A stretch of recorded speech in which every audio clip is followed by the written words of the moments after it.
রাত্রেবেলায় মসজিদে নাকি জিনেরা নামাজ পড়ে, এটা বাস্তব, এটা হতে পারে। দেখেন,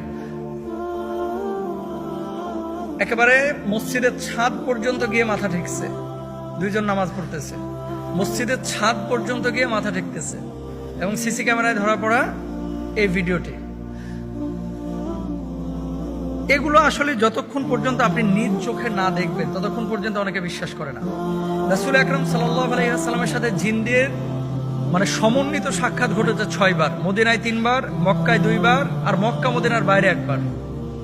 রাসূল সাল্লাল্লাহু আলাইহি ওয়াসাল্লাম যখন তায়েফ থেকে এই যে রক্তাক্ত অবস্থায়, তায়েফের মানুষ যখন ইসলামের দাওয়াত গ্রহণ করলো না, আল্লাহর হাবিব সাল্লাল্লাহু আলাইহি ওয়াসাল্লাম যখন মক্কায় ফিরে আসতেছিলেন, মক্কায় ফিরে আসার পথে একটা উপত্যকায় তিনি নামাজ আদায় করছিলেন।